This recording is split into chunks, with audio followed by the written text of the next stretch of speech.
Starting Tech News Weekly in 3, 2, 1.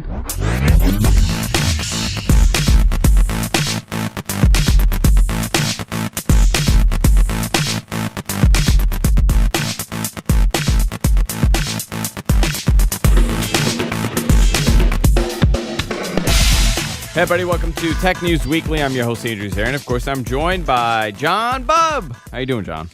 Hey, Andrew, I got a question for you. Yeah, what's the question? Is this shirt brown and white or black and yellow? It's green and periwinkle. Today, for people who don't know, the internet is in a heated debate regarding a dress. If the dress is gold and black, gold and blue, or black and blue? No. Gold and white, black and blue. Okay, it's a blue dress. Yes. Okay, I see and it's blue. not black. It actually is black, but it's like a chiffon material, like a chiffon type material. When you actually look at the RGB values for it, it's a brown. It's a brown. It's like a golden brown. Yeah. I was at the doctor's office today, and they were having a discussion, and like 70% of people are like, "Oh no, that's white," and I go, "No, I don't get that. I don't either. I don't either." I looked on both my desktop and my phone because I have my desktop calibrated to doing design work and stuff, and it's nice and bright. I'm like, okay, well I see it here, so then I'll check on my phone. Looks exactly the freaking same. Yeah, I don't know. To me, it's the same everywhere. People really have to have really crappy monitors or really screwed up monitors to see white. There's no way that's white. Yeah, I don't think it is, but who knows? Maybe we're wrong. I think I'm gonna have to disown some of my family members because they saw white. I think so. No way. Yeah, I think so too. I think we can't be friends. We can't be family anymore if you see white and gold. I don't know. I have no.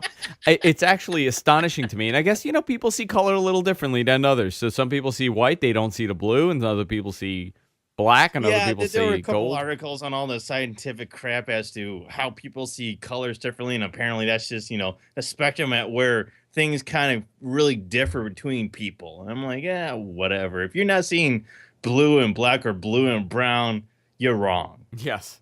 Plain That's and simple. It. Plain and simple. John told you guys. You're wrong. It's over. John, a lot of stuff coming out the end of the week. Yesterday, the FCC approved its net neutrality laws. That was this week. This week, I'm sorry. Yesterday. They reclassified broadband as a utility. Now, Title II. Now, this is becoming a heated debate regarding if this is a positive or a negative. We actually don't know yet because guess what? We don't have the exact ruling. Yeah. I kind of want to play devil's advocate with you. Go ahead. Yeah, let's talk about this. And I know you're probably more along the lines of what I'm thinking, whereby this, as far as we can see right now, doesn't seem like a bad thing because what we've heard so far is that Tom Wheeler, in an editorial a week or two ago, wrote and said that he wants to do Title II, but he wants to do a very narrow definition of Title II, whereby he's going to forbear certain sections of Title II, whereby they won't actually be applicable. I can't even really say that word. They won't really apply to. Title II won't mostly actually apply to the internet. They're taking very specific narrow sections of Title II and it's case by case that for net neutrality. And it's going to be case by case. Yes, from what I understood. Now, there's a lot of misconception out there. I'm not saying right now. I don't know if it's misconception or if it's actually true because the one FCC commissioner or official, I forget the guy's name, was very adamant against this. A lot of people are against it. A lot of people are for it. Now, my whole thing is we don't know how this is going to be handled fully. We don't know what's in those 8 pages of rulings. I mean, how many pages did they say the exact thing was? It's a 332-page document. But only 8 pages. According to Tom Merritt, and I spoke with him yesterday about this, Tom says that the majority of those 332 pages are the comments from the public during the comment period. Yeah. And then that makes there's sense. really only 8 pages that outline what it is that they're going to do with Title II and net neutrality regarding the internet. But we don't know what those 8 pages say. Yeah. I don't think I was told I pointed this out to a friend of mine that is completely against this, and he says that I'm being very naive if I truly think that. And I'm just I'm having a hard time understanding the other side. Okay, so I'll tell you what, a lot of people are afraid of this, and they think that their free speech is going to be crippled now because the government is controlling your internet. I don't understand. They're thinking, well, now the ISPs are going to push down taxes to you, and you're going to pay more for internet service. The service is going to become unreliable. The service is going to become unreliable. I think a lot of people just don't understand that it's not the government that's handling this. The government is not becoming your internet service provider. I've had multiple discussions with people, and a lot of the stuff is lunacy. A lot of this stuff is, depending on what party you're associated with, you're going down party lines and you're taking a stance on this without knowing the facts. The reality is we don't know what's in those, let's say out of the 300 and something, let's say 20 of them are part of the ruling. We don't know exactly what's in that yet. The positives, from what I understood, is that mobile and wireless internet is going to be classified as the same as bandwidth for your home. Broadband. Which it wasn't in the original 2010 net neutrality ruling. Yeah, it wasn't. Which is a good thing. Which is a good thing, because now that could go into many different directions. One, does that mean service reliability has to be up to par with home broadband? Does that mean throttling cannot be done? Does that mean that data caps need to go away? There's a lot that goes into this. Yeah. You know what's interesting? FCC Commissioner Ajit Pai, that's the guy that I was trying to think of. He says that he's very skeptical that the FCC will stick with its forbearance plan, and he wanted that the open internet rules would also lead to slower broadband speeds and more taxes. I'm just having a hard time seeing that point of view. I'm not saying that it couldn't happen. It's just from everything that I've seen so far, it seems like the FCC is only going to do this on a case-by-case basis. Yeah. I was talking to someone. Nothing's going to change. I was talking to someone yesterday that is against this ruling, and they're not really for it. They don't want the government to be involved, and I understand that, and I understand where he's coming from. I also think that in some scenarios, if there was no government intervention, a lot of places would not have, heat. They would not have electricity. They would not have been wired in time. I mean, I'm sure by now they would have, but it wouldn't have been as quickly as possible. Phone is the same scenario. So some government intervention works. Now, does it work for the internet? What I suggested, and he was talking, well, why does the government have to get involved with, private business? Well, how about this? The reason why the government's getting involved is because of lack of competition, really, because you can't, if you have Comcast and you're stuck with them and they're abusing this, like they're not treating packets equally, where are you going to go? You really don't have an option for cable internet, right, John? Yeah. There's no option. I mean, to be honest, there are still many areas where if you're looking for extremely fast internet, and I know that we're kind of in a minority, me and you, in this, where we need at least 50 megabits per second down. Oftentimes you only have one place to turn, and that's Comcast. And so, that's pretty much the boat that I'm in. And I'm in Metro Detroit. Okay, so here's the thing.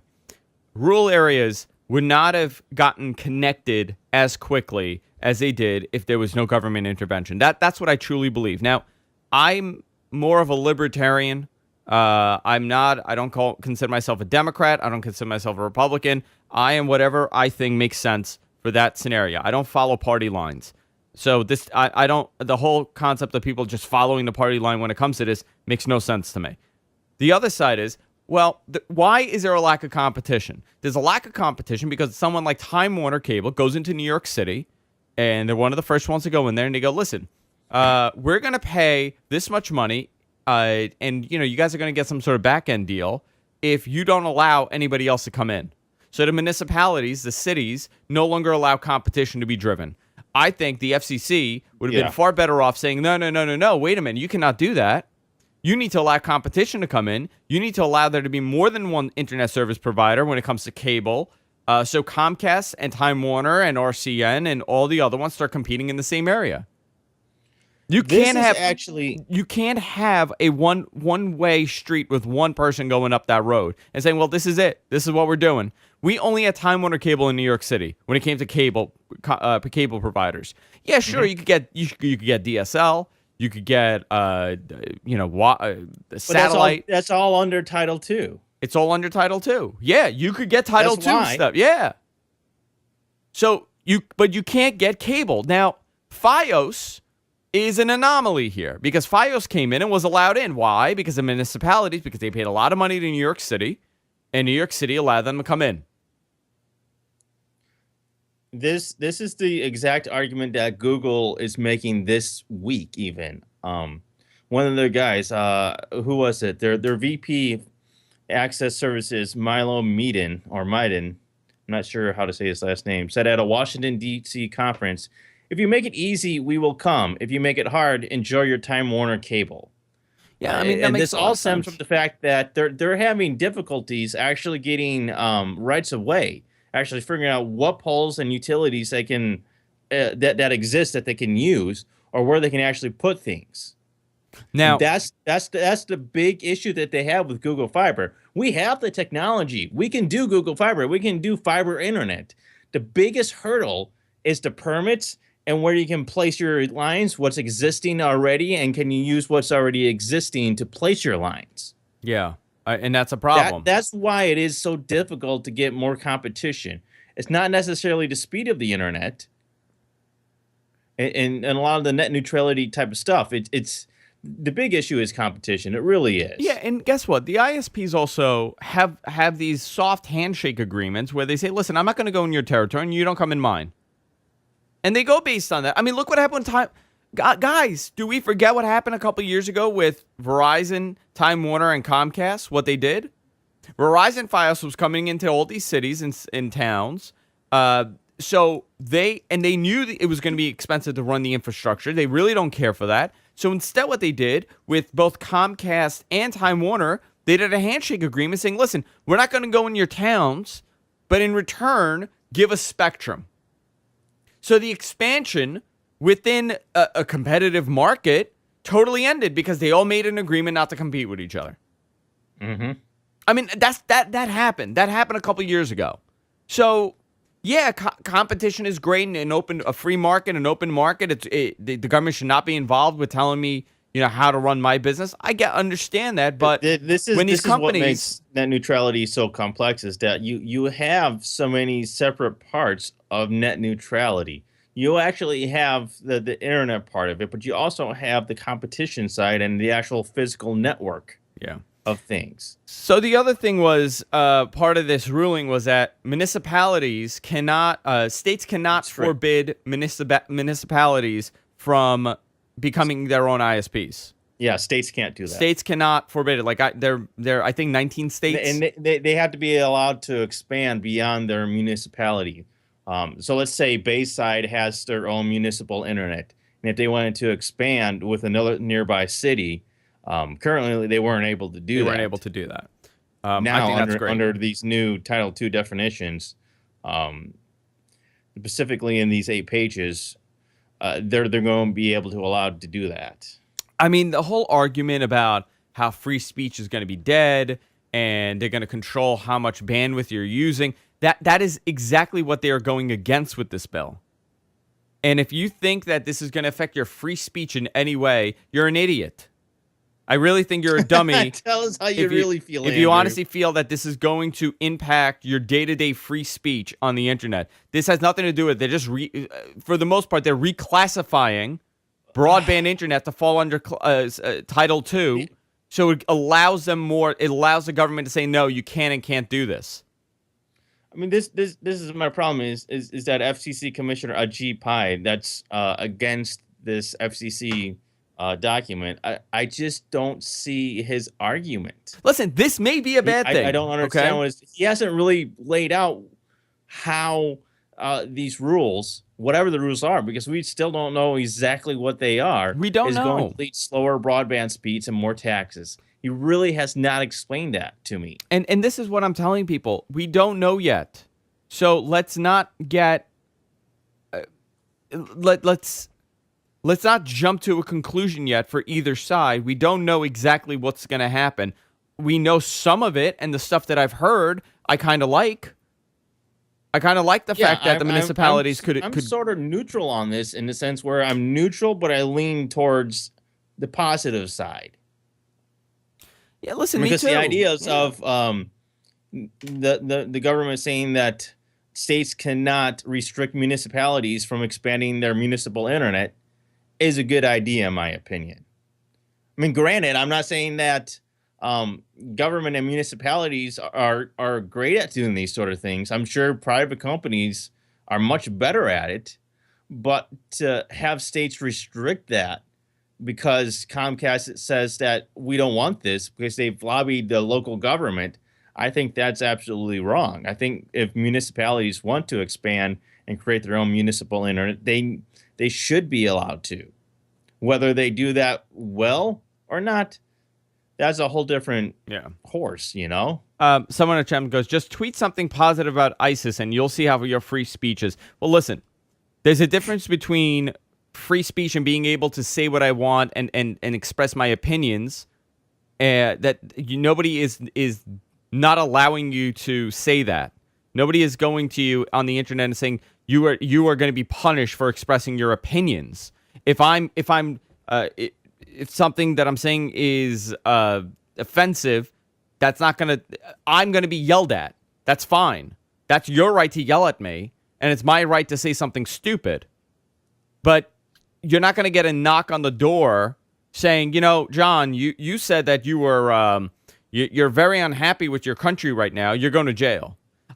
This whole mentality that we're losing our free speech. Live in a country where you have none of this. And then talk about free speech. Live in a country where you fear just even remotely criticizing your government. We are nowhere near that. I think what it comes down to is that those people making those arguments for free speech being taken away, higher taxes and slower speech, I just don't see that they've made their argument clearly. That's what it comes down to for me. I'm not saying that they're not wrong or anything like that. They could be right. They could be. But I am not convinced, given the argument that they've laid out. They just really have not made a very good argument. All they're saying is that it's going to be bad for people, and they haven't explained why. Was our free speech impacted when we had DSL internet? I don't think so. Okay.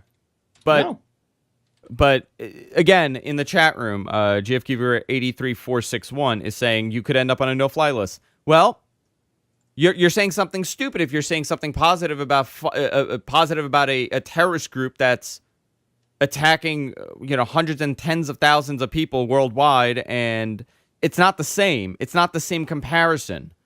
You're still allowed to say something.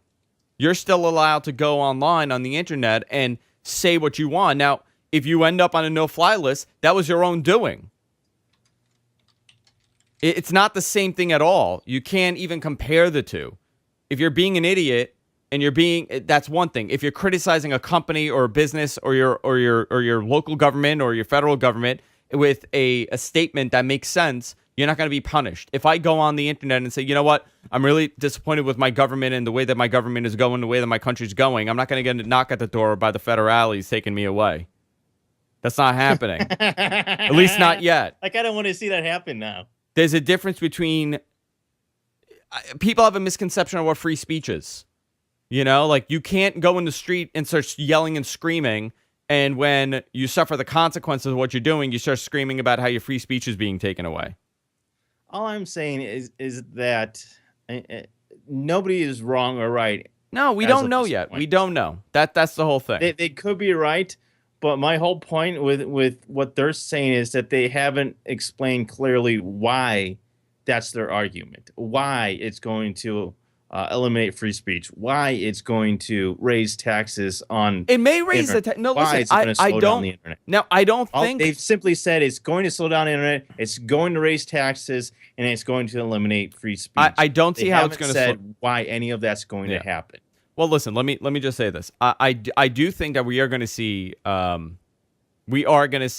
possible raised taxes. We're going to see some added fees. We could have seen that regardless. But I'm not, and that makes total sense, and I'm not disagreeing with that. Will we see a slowdown in our internet? There's nothing that proves that we will. There's nothing that proves that we wouldn't otherwise. There's nothing that proves that we wouldn't, but there's nothing that proves that we will see that. I haven't read anything in any of these rulings that say that my internet service is going to now be crippled because it's going under Title II. DSL was under Title II. I didn't lose any kind of freedom when I was on DSL. Because it was the whole point that somebody was making on Facebook the other day was saying that it's 332 pages. Do we really need 332 pages to lay out a document that says that the internet should be neutral? But when you think about the fact that only 8 pages of that are really laying that part out, and the other pages are the comments from the public during the comment period. But then I was told that's wrong too, so what do I know? Listen, again, I'm not saying that I know everything with this. I'm expressing my opinion, much like everybody else is expressing their opinion at this point, because they don't know the facts. We don't know anything about this as far as, what is provided. If we speculate, it's only going to go, we're going to go deeper into that rabbit hole. Right. We simply don't know enough to make a 100% informed decision on this one way or the other. In theory, everything sounds good. In theory. But I mean, there's been some comparisons of this versus Obamacare whereby, oh, well, you got to pass it to see what's in it. Yeah, that's stupid. I mean, that's a little silly. Comparing those two, no, I think that's a little bit of an unfair comparison whereby we knew a lot of what was actually going to be in Obamacare before it passed. I mean, yes, there was a ton of stuff we didn't know, but there was a lot of stuff that we did know with Obamacare before it passed. If that makes any sense. Yeah. I don't know if I'm still making any sense whatsoever. It was, and again, it's not the same thing. It's not, like I get the comparison. I understand it. A lot of people are freaking out over this, but there's nothing necessarily that's new in this ruling. It's a reclassification of how they're defining broadband. That's all it is. And apparently on a case-by-case basis. Let me ask this. If I think either way, what happens is that this is not going to be the end of this. Verizon already says that they're going to sue over this. And a lot of the experts say that this is going to end up in Congress anyway, where they're going to have to write some sort of new bill because Title II doesn't necessarily fit net neutrality in the internet. The internet is a completely different beast than telecommunications that Title II was actually originally written for. Okay, so here's the thing, okay? And let's play devil's advocate. If the government didn't interfere with, telecommunication acts where they made it into a utility in the 30s, how would it have evolved if there was no government intervention and no government regulation of the phone systems and just how that worked? I have no would idea. it have been better? Would it have been worse? I don't know. I can't tell you. I can't tell you. As far as I know, it's pretty good. Are people happy with the way things are now in terms of the monopolies between Comcast and Time Warner and Verizon, etc.? Yeah, well, that's a great question. Are we happy right now with our broadband? Are we happy now with the level of competition and the choices that we have between internet providers? Well, I think the majority of people would say no. I think most people, you're absolutely right. I think most people will say no. I think most people will say that the service is subpar. I think most people will say that they're not happy with the service they're getting. They're not happy with their speeds. A lot of people can't access certain services. Most people will say that they're not happy. Right. I'm not one of those people. I'm very happy. I live in New York City. I have Fios. I could get up to 500 megabits a second if I wanted, up and down. But the guy, you have other choices too besides Verizon, correct? well, yeah, I have Time Warner. For really high speed internet, you could, if you wanted to, you have Comcast in your area. No, correct? I do not. I do not have Comcast. You have Time Warner Cable. I have Time Warner Cable, but remember, Time Warner Cable was the only game in town till 2009. The only game in town. We had no other option. I mean, that's kind of the boat I'm in the sense that if I need something 50 megabits per second or faster, the only option that I have is Comcast. Yes, AT&T does exist in this area. But wait a minute, what does it fall? What does AT&T speed, fall under? What does AT&T fall under? AT&T actually falls under the DSL stuff because they're still using, in some areas, still using telephone lines for their UVerse. Yeah. And the fastest that I can get with AT&T UVerse in my area is 45 megabits per second down. Which I would not necessarily. That's probably fine for the majority of people out there, but for somebody like myself that works from home, does a lot of data heavy stuff in terms of work with GFQ and everything else, it's not going to work for you. Yeah, it's just not going to cut it. I'm more fascinated in what they're going to do with mobile and wireless internet, how this bill is going to impact that, and that's my biggest question here. I don't think we're going to see much of a change when it comes to home broadband, other than reclassifying the term broadband and things like that. But how is this going to impact wireless? That's my biggest question honest, here. At this point, I don't see anything changing. I don't see as a result of this document passing the FCC. I don't expect there to be any changes. Verizon, by the way, has promised not to sue over net neutrality if FCC avoids utility rules. Did you see that story? Yeah, that was an old story that they had. I don't know if they're going to stick to that now. I'm sure they're going to try and sue. Isn't this amazing? This all stems from Comcast. Really? That was like the catalyst here over BitTorrent. This all, and it bit them in the ass. I bet you they wish they never went to court over this. It's a good question. Yeah. Listen. Let's move on to another story. Yeah, go ahead. Go ahead. Pick something. So Pebble returned to Kickstarter this week with their next generation smartwatch. It's a color smartwatch based on e-paper. That's what they used, I believe, in their previous version, but now it's color e-paper. And they've already raised over $1 million on Kickstarter in the first day. Yeah, a lot of people are excited for this. And I know you're a watch guy. I am. I'm not exactly a watch guy, but I am a watch guy, but I'm not a smartwatch guy. I don't really care for a smartwatch right now. I think they're not where they should be. But the benefit of these Pebble watches is that you get a much better battery life than you would with the Samsung smartwatch or the LG smartwatch, because it requires less power to power that screen. Yeah, and that's exactly what one of the executives was saying, was that they actually tested OLED and LCD in their new watch, but when it came to it, it just did not offer the battery life that they were looking for. Whereas with e-paper, I mean, yeah, you don't necessarily get the nicest display and stuff, but it gives you a display that you can use all day long and 7 actually days. Have powered on all day long. Up to 7 days you could get with this. Like the original Pebble. I know a lot of people were really excited for the Pebble. They loved their Pebble a couple of years ago. And they just didn't move quickly enough. That was the problem with them. But they were crowdfunded. I mean, that's how it started, really. It takes a lot of development for this stuff. Yeah. I just think it's at a bad time considering, there's so many other smartwatches and a lot of people are looking for...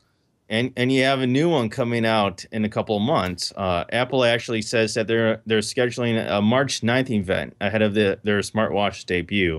Yeah. We're expecting the smartwatch to debut in April. So this makes totally sense that they're going to have an event on March 9th. Supposed to debut officially the new Apple Watch in its entirety. So the event is going to be on March 9th. They're going to unveil the line. I'm sure we're going to get pricing for the gold model, the very expensive anticipated gold model. I've heard anything from like $1,000 to $5,000 for this watch. think it's a little dopey to pay that much money for a first-gen device that's going to lose value. I've also seen the argument where people say, well, no, it's a first-gen device. You're going to keep the value.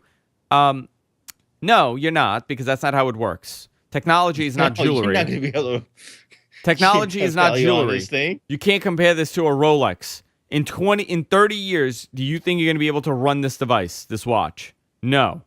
You're not going to be able to run this in 20, 30 years. Technology evolves. Technology changes. It's not the same as a regular watch. It's not a Rolex. It's not a Omega.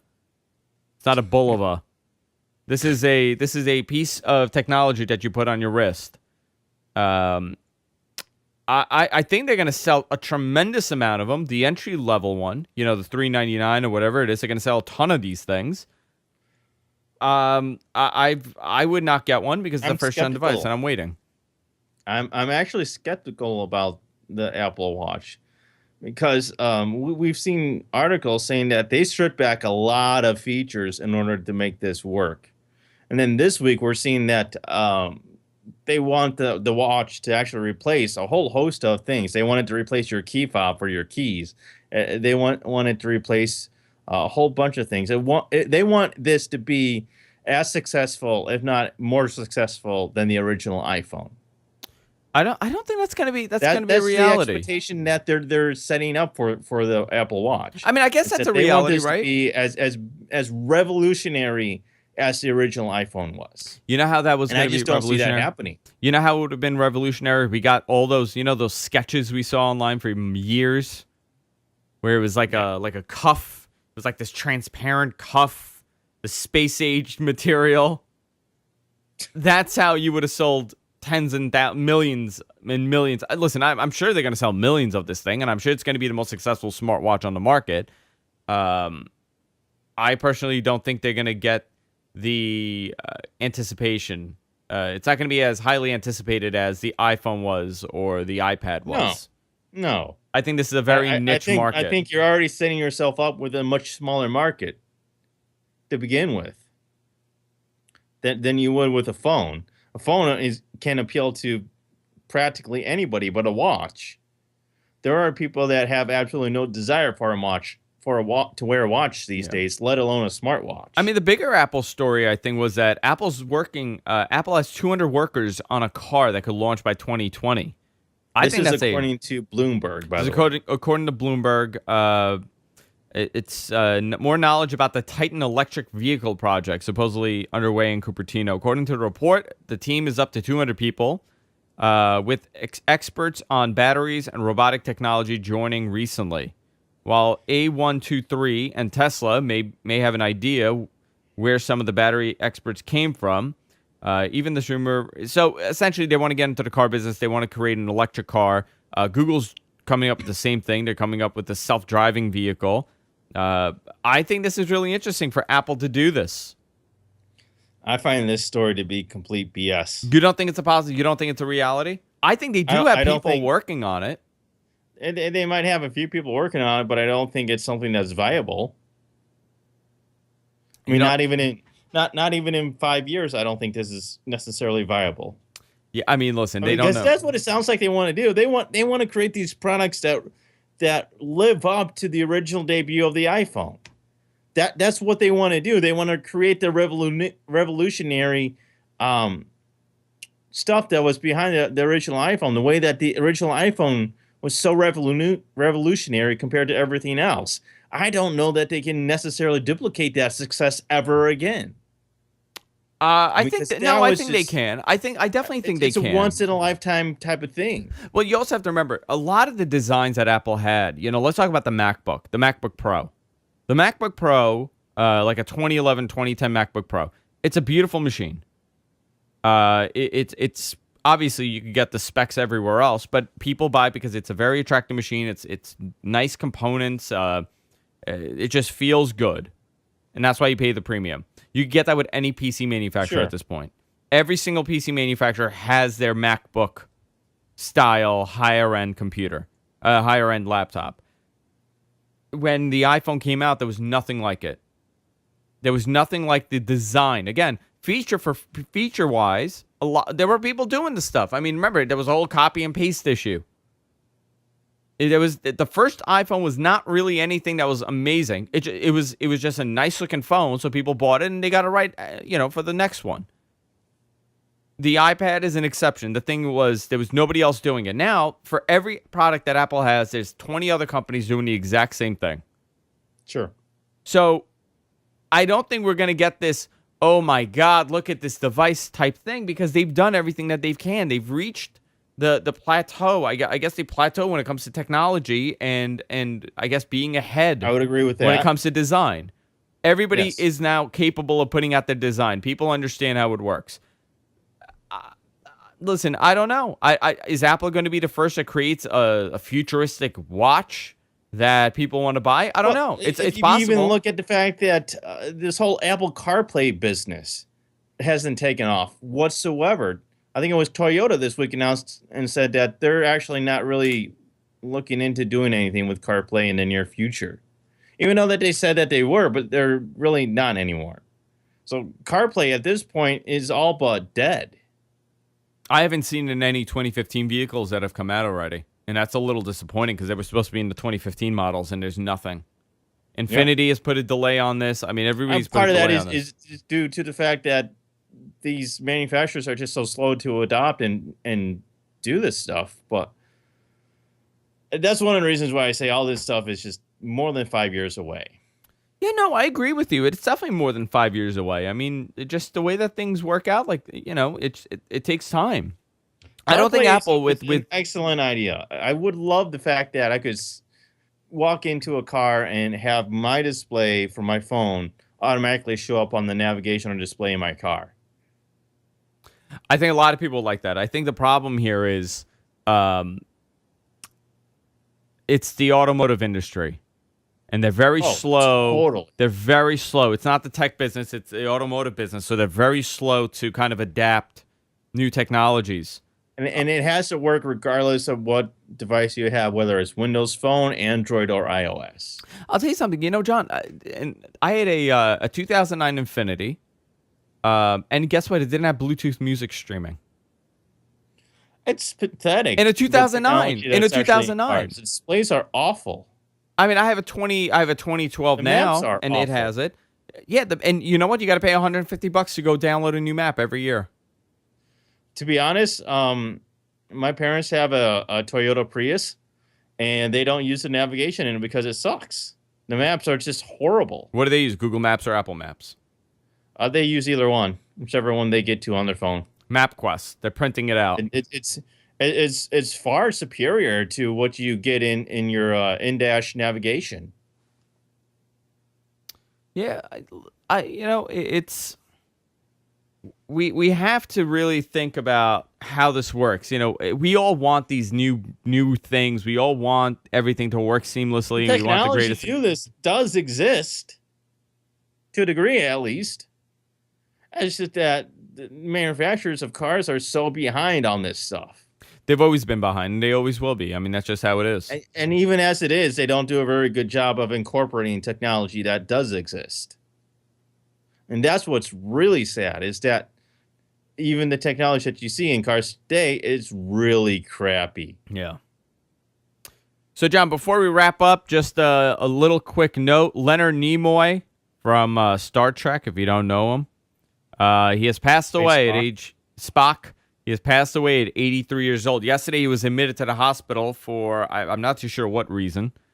And the news broke out about an hour or two ago that he passed away. So sad. I'm a big Star Trek fan, so.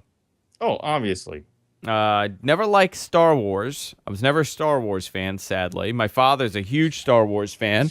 So is my mother-in-law, actually. Like, they're crazy, crazy Star Wars. I was a Star Trek guy. He was suffering from chest pains, according to Curtis B. in our chat room. Yeah, that's it. So the geek world is saddened by this loss.